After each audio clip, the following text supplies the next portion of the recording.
औज़ुबिल्लाहिमिनश्शैतानिर्रजीम बिस्मिल्लाहिर्रहमानिर्रहीम। मेरा नाम मुस्तनसिर उल हसन है और आप मेरा यूट्यूब का चैनल देख रहे हैं। बच्चों, लास्ट टाइम हम लोगों ने इम्पेरेटिव सेंटेंस को इनडायरेक्ट बनाने के उसूल सीखे थे और ये सीखा था इम्पेरेटिव सेंटेंस क्या होता है। अभी हम लोग सीखेंगे ऑप्टेटिव सेंटेंस क्या होता है और इसको इनडायरेक्ट कैसे बनाया जाता है। वो तमाम उसूल एक एक करके हम सीखेंगे। तो सबसे पहले पढ़ते हैं कि ऑप्टेटिव सेंटेंस क्या होता है। ऑप्टेटिव सेंटेंस कहते हैं दुआया फिक्रे।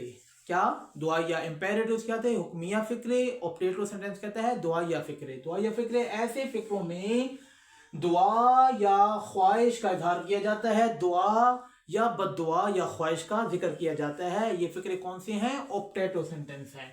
ऐसे फिक्रों की पहचान ये है कि कामास के अंदर वाला जुमला आपको कैसे पता लगेगा कि ये ऑप्टेटिव सेंटेंस है। तो कामा के अंदर जो जुमला होगा ना, कामा के अंदर समझें, वो जो इन्वर्टेड कामा रिपोर्टेड स्पीच जिसे कहा जाता है, उसके अंदर क्या बला होगी तो आपको पता लगेगा कि ये ऑप्टेटिव सेंटेंस है। पहली बात क्या है? वहां पे मे लिखा होगा, वहां पे वुड दैट लिखा होगा, वहां पे दैट लिखा होगा, वहां पे ओह लिखा होगा, वहां पे सब्जेक्ट प्लस विश लिखा होगा। ठीक है, इससे शुरू होंगे। ऐसी सिचुएशन क्रिएट हो जाएगी तो आपने क्या कहना है? ये ऑप्टेटिव सेंटेंस है। मे, वुड दैट, और ये फिलाना फिलाना जो भी है। ठीक है, ये तमाम चीजें अगर आपको नजर आएंगी तो ये क्या होगा?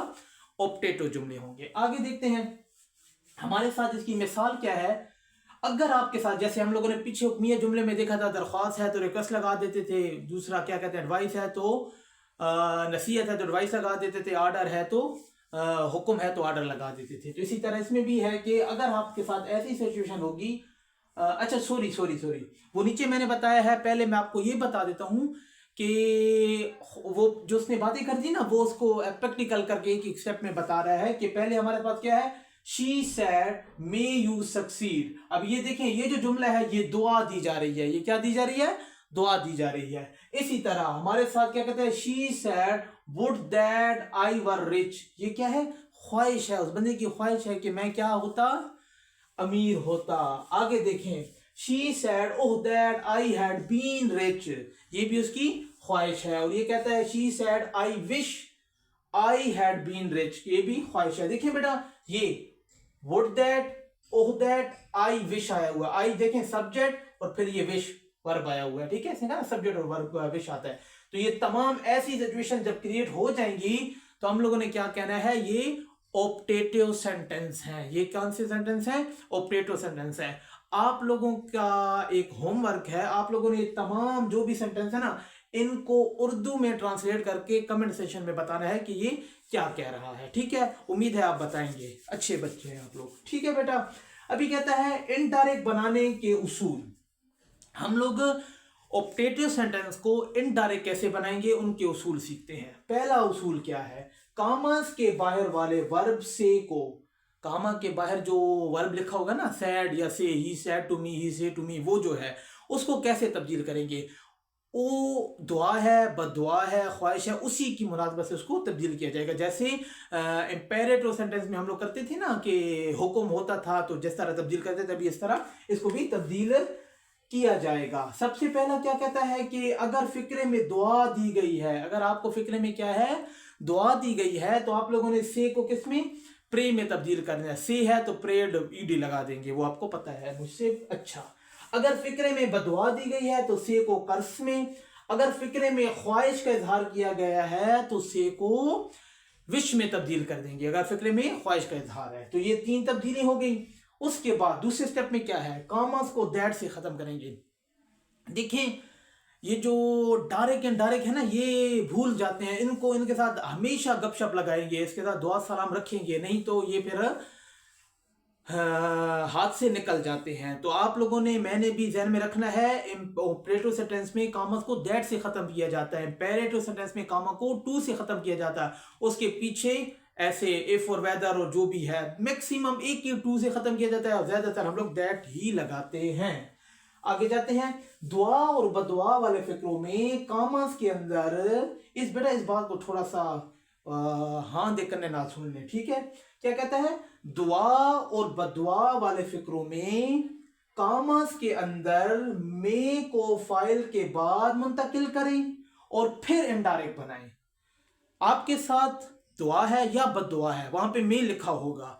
आप लोगों ने क्या करना है, मे यू फिलाना जो भी है, आप लोगों ने क्या करना है, फर्स्ट ऑफ ऑल इनडायरेक्ट बनाने के लिए मे को आगे ले जाना है और आगे जो सब्जेक्ट है उसको इस तरफ ले आना है, सब्जेक्ट को इधर, मे को उधर। मे यू सक्सीड है ना मिसाल के तौर पे, तो आपने क्या करना है, मे को आगे ले जाए, यू सॉरी कैसे कहेंगे, यू मे सक्सीड, ऐसे यू को इधर ले आए, मे को, उसके बाद फिर इसके साथ जो भी हम लोगों ने इसके साथ जो भी करना है वो बात की बात है, लेकिन फर्स्ट ऑफ ऑल आप लोगों ने ये कर लेना है। मे अगर आएगा तो आपने मे को फाइल के बाद मुंतकिल कर देना है, ठीक है बेटा। फाइल कहते हैं सब्जेक्ट को, सब्जेक्ट जो आई वी जो भी लिखा हो उसके बाद मुंतकिल कर देंगे और फिर इनडायरेक्ट बनाएंगे। एक बात, जबकि ख्वाहिश वाले फिक्रों में वुड दैट, ये जो भी ख्वाहिश वाले इनको खत्म कर दें, इनकी छुट्टी कर दें, इनको लिखे ही ना सिरे से, क्या कहते हैं, शुरू से इनको लिखे ही ना। आप लोगों ने दैट लगा के ये जो ख्वाहिश वाले फिक्रे हैं इनकी छुट्टी कर देनी है। यहां तक बात उम्मीद है आपके पल्ले पड़ी होगी। जब हम मिसाल करेंगे तो फिर ज्यादा क्लियर हो जाएगा कि ये मैं क्या लगा हुआ हूं।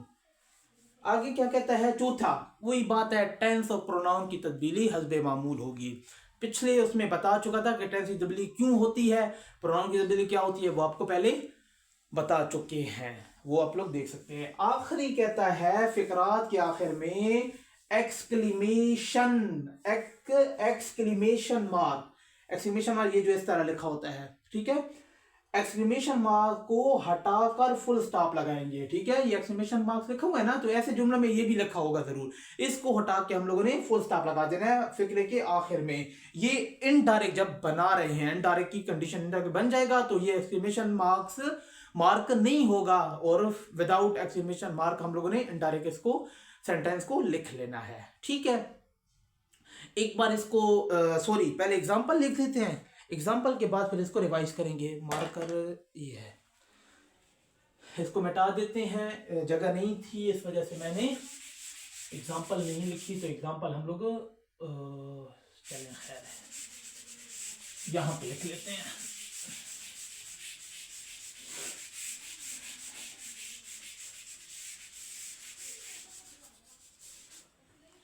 बाकी बेटा आप लोग प्रैक्टिस के लिए मैट्रिक की जो इंग्लिश की बुक है उसमें आगे मुख्तलिफ जुमले दिए गए हैं, उन पे आप प्रैक्टिस कर सकते हैं। जो जो हम लोगों ने सीखा है आगे जाके इम्प्लीमेंट करें, कहाँ पे आपके साथ निज़ाम आगे पीछे होता है तो वहाँ पे आप पूछ सकते हैं, कोई ऐसी बात नहीं है। अच्छा जुमला क्या है, मिसाल के तौर पे कहता है she sad may you succeed, she said may you succeed.